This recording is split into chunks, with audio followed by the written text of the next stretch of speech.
Hello guys, இன்றைக்கி நம்ம தங்கலான் விக்ரம் சாரை ஃப்ரீ ஹேண்டில் ஸ்கெட்ச் பண்ணி எப்படி ஷேடிங் பண்ணலான்னு சொல்லிட்டு வாங்க பார்க்கலாம். நம்ம இப்போ தங்கலான் சாரோட ஃப்ரீலான்ஸ் ஸ்கெட்ச் வரைய ஸ்டார்ட் பண்ணிட்டோம். ஹெட்டிலேருந்து நான் ஸ்டார்ட் பண்ணுறேன். ஹெட்லேருந்து கம்பேர் பண்ணி ஒரு விஷயத்தையும் கம்பேர் பண்ணி போயிட்டுருக்கேன். நம்ம ஸ்கெட்ச் பண்ணிட்டு வரையும்போது ஸ்கெட்ச் கொஞ்சம் லைட்டாகவே போட்டுக்கலாம். நம்ம அப்போ தான் ஏதாவது மிஸ்டேக் பண்ணால் அழைச்சிட்டு இன்னொன்று பண்ணுறது கரெக்டாக இருக்கும்.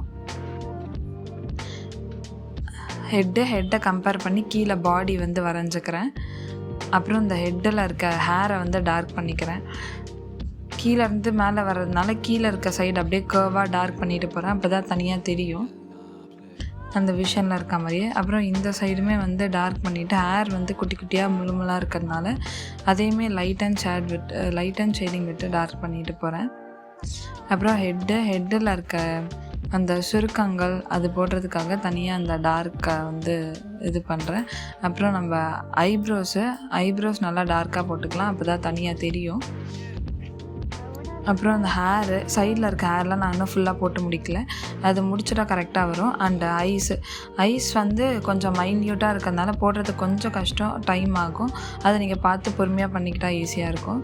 அண்டு இந்த சைடு ஐஸு அந்த ஹேரு அந்த சைடெலாம் அப்படியே போட்டு ஃபுல்லாக தாடி கொஞ்சம் கர்லாக போட்டால் நம்மளுக்கு கொஞ்சம் ரியலிஸ்டிக்காக தெரியும். அண்டு கீழே இருக்கிற ஹேரை நம்ம டார்க்காகவே போட்டுடலாம், ஏன்னா அதில் டார்க்காக தான் இருக்குது. அண்ட் சைடுமே அப்படி தான்.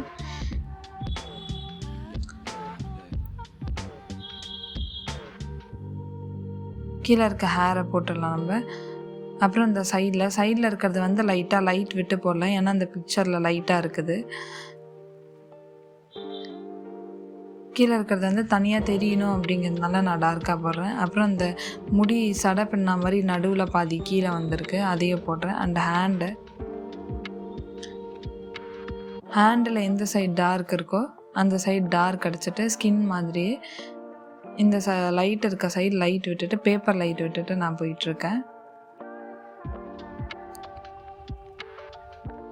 அண்டு ஸ்கெட்ச் போட்டதை கொஞ்சம் டார்க்காக நம்ம எடுத்து கொடுத்துக்கலாம்.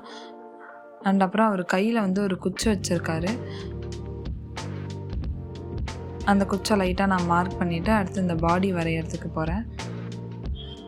பாடியிலுமே நடுவில் இருக்க சைடு டார்க்காக வருது, ஸோ அதனால் அந்த சைடு மட்டும் டார்க்காக கொடுத்துட்டு இப்போ அவர் கழுத்தில் ஏதோ ஒரு காப்பு மாதிரி போட்டிருக்காரு, செயின் மாதிரி போட்டிருக்காரு, அதையுமே நான் கொடுத்துட்டு போகிறேன்.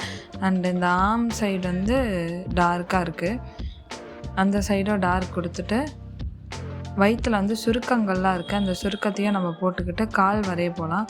நான் கால் கொஞ்சம் கீழே போட்டிருக்கேன், நீங்கள் அதுக்கேற்ற மாதிரி செஸ்ட் கிட்ட காலை போட்டிங்கன்னா பக்காவாக இருக்கும். அப்புறம் இந்த ட்ரெஸ்ஸில் இருக்க சுருக்கங்கள் லைட்டு, அப்புறம் கொம்பை எவ்வளோ கரெக்டாக போடுறோம், லைட்டாக வளைச்சி நடிச்சு ஃபுல்லாக டார்க்காக கோடு மாதிரி போட்டுறக்கூடாது. அதர் சைடு கால், அந்த காலில் இருக்க ட்ரெஸ்ஸில் இருக்க சுருக்கங்கள் மட்டும் லைட்டாக அப்படி வரைஞ்சிக்கலாம். வரைஞ்சிட்டு நான் கீழே லோவர் பாடி தொப்பை அந்த சைடு இருக்கிறத ஃபுல் கரெக்ட் பண்ணிகிட்ருக்கேன். அப்புறம் குச்சியில் இருக்கிறது எந்த சைடு டார்க் இருக்குது எந்த சைடு லைட் இருக்குதுன்னு பார்த்து அந்த சைடை நம்ம போட்ட வேண்டியதுதான். அப்படி போடும்போது பக்காவாக இருக்கணும். அண்ட் இந்த சைடு வயிற்று சைடில் நம்ம டார்க் கொடுத்துட்டு அந்த கையில் இருக்கிறத லைட் அண்ட் ஷேடோ பிரித்து நம்ம அடிச்சுக்கலாம். ஒரு சைடு டார்க் இருக்கும், ஒரு சைடு லைட் இருக்குது. கீழே அந்த நம்ம ஆமோடதே உடம்புல அந்த ஷேடோ விழுது, அதனால் அந்த சைடும் நம்ம டார்க்கும் அடிச்சுக்கிறோம். அப்புறம் கை மொத்தமாக முடிச்சுட்டு ட்ரெஸ் கொடுக்க வரேன். ட்ரெஸ் பாதி கொடுத்து வச்சுருக்கேன், அது ஃபில் பண்ணிக்கலாம் நம்ம.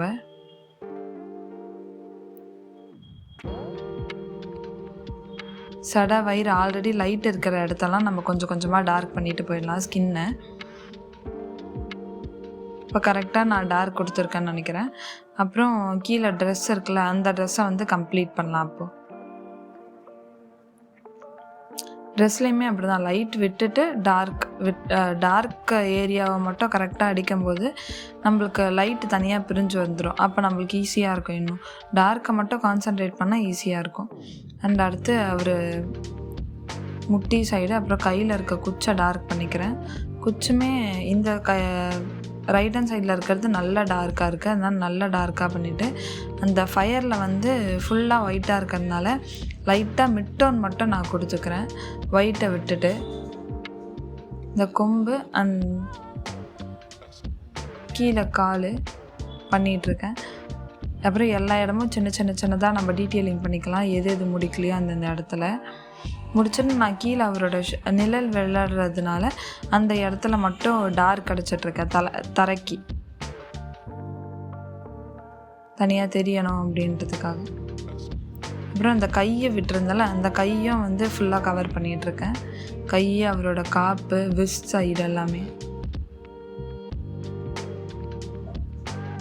ஸோ தங்கலான் விக்ரம் சாரோட ஃப்ரீ ஹேண்ட் ஸ்கெட்ச் உங்களுக்கு ரொம்ப பிடிச்சிருக்குன்னு நினைக்கிறேன். அண்ட் நெக்ஸ்ட்டு என்ன பண்ணலான்னு சொல்லிட்டு கீழே கமெண்ட் செக்ஷனில் கமெண்ட் பண்ணுங்கள். தேங்க்யூ.